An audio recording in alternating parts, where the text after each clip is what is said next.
On vous parle maintenant du budget 2025. On en a largement parlé, mais on revient dans le détail maintenant qu'on a tous les chiffres. On se projette aussi sur le budget 2026, puisqu'Éric Lombard nous a dit ce week-end vouloir commencer dès aujourd'hui au lundi à travailler dessus avec les entreprises. Bonjour François Récal. Bonjour. Merci d'être avec nous, fondateur de FIPECO, ancien magistrat à la Cour des comptes, expert en finances publiques. On le sait, la France a un budget, on l'a évoqué la semaine dernière. Juste pour faire simple, qui sont les grands perdants? Qui sont celles et ceux qui vont devoir payer, public ou privé, la facture? C'est un budget avec un effort de redressement des finances publiques qui a été estimé par le Haut Conseil des finances publiques entre 25 et 30 milliards d'euros, dont une vingtaine de milliards de hausse d'impôts. Donc c'est PR50, le gouvernement avait dit c'est 50 milliards de... Oui, mais il a une méthode de calcul un peu particulière. Moi, je préfère celle du Haut Conseil. Et donc le véritable effort, c'est... Et donc le véritable effort, c'est 0,9 points de PIB. Ça fait à peu près 27 milliards d'euros, dont une vingtaine de milliards de hausse d'impôts. Et ces hausses d'impôts, la plus grosse de ces hausses d'impôts, c'est la majoration de l'impôt sur les sociétés. Donc sur 27 milliards d'efforts, il y a 20 milliards de hausse d'impôts. Sur ces 20 milliards de hausse d'impôts, il y a 8 milliards demandés aux grandes entreprises. 8 milliards sur les la grandes surtaxe d'impôts sur les sociétés. Voilà. Donc finalement, qui paye la facture d'abord? Les premiers perdants, ce sont ces grandes entreprises qui ont un chiffre d'affaires supérieur à 1 milliard et même à 3 milliards, parce qu'il y a une surmajoration pour ceux qui ont un chiffre d'affaires de plus de 3 milliards. Voilà, mais ça ne durera qu'un an, a dit le ministre de l'économie. Oui, alors ça c'est quelque part, c'est tant mieux pour ces entreprises, parce que les économistes vous diront qu'un impôt exceptionnel, forfaitaire, qui ne dure qu'un an, finalement ça ne modifie pas les comportements, donc finalement c'est pas très grave, mais on peut craindre que ça dure plus qu'un an, parce que qu'est-ce que ça veut dire pour le budget? Ça dure qu'un an pour le budget 2026. Il dit non, c'est un an, c'est exceptionnel, on va le croire. Oui, sauf qu'en 2026, il va falloir continuer à réduire le déficit public. La baisse du déficit public, elle n'est pas seulement pour 2025. Il faut aussi qu'elle soit durable. Et donc ces 8 milliards, il va falloir les trouver ailleurs. Et il va falloir déjà simplement trouver 8 milliards, ne serait-ce que pour maintenir le déficit public au même niveau en 2026. Et en plus, on voudrait le baisser. Donc ça va être extrêmement difficile, 2026. Donc moi, j'ai un peu peur en réalité que cette majoration d'IS, elle soit un petit peu plus durable que de dit Éric Lombard. Ouais. Et donc sur 27 milliards d'efforts, 20 milliards de hausse d'impôts, après c'est quoi les gros contributeurs aux hausses d'impôts? Et après on passe aux économies. Après il y a beaucoup de hausses de moindre importance. Vous avez les 2 milliards sur les ménages les plus riches, la contribution différentielle. Puis après vous avez le fait que la CVAE en fait n'est pas réduite. Donc on regagne 2 milliards aussi sur la CVAE. Vous avez sur les allègements de cotisations patronales, finalement il y a quand même 2 milliards à peu près de baisse des allègements, ce qui veut dire en fait de hausse des cotisations sociales. Voilà, donc vous avez toute une série de mesures ce qui fait qu'au total on arrive à une vingtaine à peu près.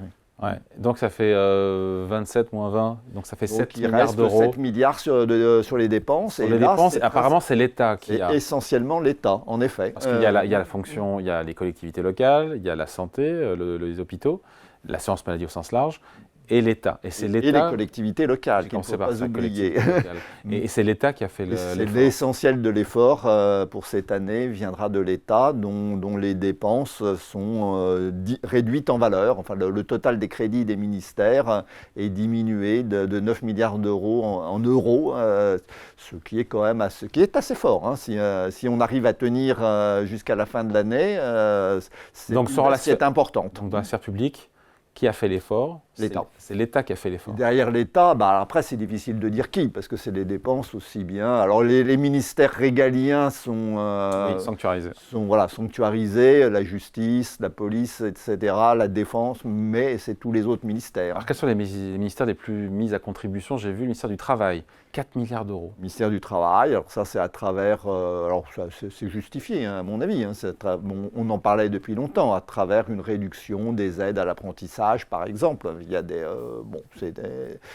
donc en effet, il y a le ministère du Travail, il y a le ministère de l'écologie aussi, à travers la réduction quand même un peu de les primes, la prime Rénov'. Enfin, voilà, il y a beaucoup de ministères qui y participent. À gauche, on a entendu souvent parler de budget d'austérité. Ça vous inspire quoi? Est-ce que c'est un budget d'austérité? Je ne sais pas ce que c'est qu'un budget d'austérité.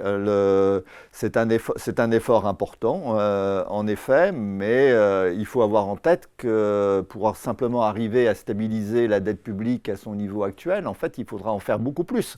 Donc il va falloir refaire ça chaque année pendant plusieurs années. L'effort total nécessaire, on a fait le calcul avec Olivier Blanchard, j'ai signé avec lui une tribune il y a 2 mois qui montrait que l'effort total... économiste du FMI. Voilà. Il disait quoi? Enfin, vous disiez l'effort total, il est de l'ordre de 150 milliards. Et là, on a fait 20... donc là, on est à un peu moins de 30. Voilà. Donc, c'est 5 fois ça qu'il faut faire. Il faut faire 5 fois cet effort-là pour arriver simplement à stabiliser la dette publique en pourcentage du PIB. Simplement, à la stabiliser à 110% du PIB, ou même un peu plus, parce que là, à la fin de 2024, elle va être nettement au-dessus de 110. Bon, et on se dit quoi juste si on devait comparer Mais pour comparer, enfin, oui, on peut dire que c'est de l'austérité, mais c'est quelque chose d'autre. Les dépenses publiques continuent d'augmenter. Les dépenses publiques continuent d'augmenter. Pour moi, l'austérité, c'est quand les dépenses publiques elles vont baissent. augmenter, oui, voilà. Mais les dépenses publiques vont continuer à augmenter en euros. Ce qu'il faut arriver à faire, c'est à les réduire en pourcentage du produit intérieur brut, pour arriver à réduire le déficit. Il faut qu'elles augmentent moins vite que la croissance. Elles augmentent moins vite que la croissance, voilà. Mais déjà ça c'est très très difficile. Baisser toutes les dépenses publiques en euros, c'est impossible. On peut le faire pour celles de l'État, c'est ce qui est prévu dans 2025, mais c'est impossible pour les dépenses sociales. Les dépenses sociales, automatiquement, elles augmentent en euros. Parce que le vieillissement... Parce que le vieillissement, il y a de plus en plus de retraités. Les retraites, elles sont indexées sur l'inflation.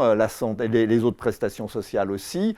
Et la santé, il y a des tas de facteurs qui font que les dépenses de santé augmentent. Il y a le vieillissement aussi, mais aussi le progrès technique, la hausse du prix des médicaments. Et il faut revaloriser de temps en temps quand même les professions de santé. Enfin voilà, il y a des tas de facteurs qui font que les dépenses de santé, là, elles augmentent même avec des efforts, elles augmentent de plus de 3% par an en euros. Donc comment on va réussir pour le coup à faire des économies, vu que le levier c'est 80% de hausse d'impôts pour l'instant sur le budget 2025, sur 2026 il faut continuer à faire des efforts et qu'on n'a plus la recette des 8 milliards de surtaxe sur les grandes entreprises, et que les dépenses sociales vont augmenter. Comment vous faites des économies Pour arriver, il faut prendre des mesures drastiques, mais qu'à mon avis on ne prendra pas pour des raisons politiques et sociales, surtout en 2026, c'est l'année qui précède des élections, en principe législatives et présidentielles. C'est rarement ces années-là qu'on fait des économies substantielles, mais si on voulait y arriver, en fait il faudrait s'attaquer, si j'ose dire, aux dépenses sociales, à commencer par les retraites. Les retraites, c'est le quart des dépenses publiques. Alors, il y a une réforme des retraites qui a été engagée en 2023. Déjà, il faut la maintenir, mais ça ne suffira pas. Et cette réforme des retraites, elle ne concerne que les retraités futurs. Quand je dis aujourd'hui les retraites, c'est le quart des dépenses publiques, c'est les retraités actuels. Donc, on n'échappera pas, à mon avis, à une forme de désindexation ou de sous-indexation des pensions de retraite. Ça c'est explosif socialement. C'est explosif, mais on y échappe pas. Politiquement. Et donc l'objectif de 5,4% de déficit public en fin d'année, qui est l'objectif du gouvernement, vous y croyez, vous? Moi j'ai un peu du mal à... Je pense que le principal problème, il vient de la croissance. C'est-à-dire que ça repose sur un scénario de croissance avec une croissance de 0,9%. Moi, je ne suis pas prévisionniste, mais je suis quand même inquiet parce que même si le budget est voté, il y a quand même une grande incertitude, justement, par exemple, sur le caractère durable ou non des hausses d'impôts sur les sociétés pour les entreprises. Donc, il reste quand même beaucoup d'incertitudes en matière fiscale. Il y a une incertitude mondiale et l'incertitude, c'est jamais bon pour les investisseurs. Donc, je crains que la croissance soit plus faible et donc à ce moment-là, le déficit sera mécaniquement plus élevé. Éric Lombard, il était hier sur RTL, il veut rassurer les entreprises, notamment il a dit pourquoi pas en reprenant des propositions du MEDEF pour le budget 2026. Là, je veux commencer à travailler avec l'entreprise dès aujourd'hui, dès lundi. tranche pas de pain. Très bien, mais bon, il faut voir ce que ça va donner. Je pense en effet que les mesures de redressement qu'il faut prendre, il ne faut pas les faire sur les entreprises. On a un problème de compétitivité, on a un déficit commercial structurel. Ce n'est pas en augmentant les impôts sur les entreprises, même sur les plus grandes, qu'on arrivera à résoudre ce problème. Oui, mais si on rentre en année d'élection et qu'on ne peut pas toucher à ce qui fâche... Je sais bien. Moi aussi, et donc on fait comment? La dette va continuer à augmenter. Je crains malheureusement. Vous craignez que la question est de savoir jusqu'à quand. Et jusqu'à quel moment les investisseurs étrangers continueront à nous financer? Ils nous financent toujours aujourd'hui. Ils nous financent sans problème. Jusqu'au jour où ils se diront que la Banque Centrale Européenne n'interviendra pas de manière automatique pour empêcher un défaut de paiement de la France. Pour le moment, c'est ce qu'ils pensent. On n'en est pas là après, encore une fois, ça c'est la... Mais je vous sens inquiet pour le budget 2026. Mais déjà, on a réussi à avoir un budget, il y a 3 mois, on se parlait, on n'en était pas sûr. Donc. Oui, mais on a réussi à l'obtenir en faisant beaucoup de concessions.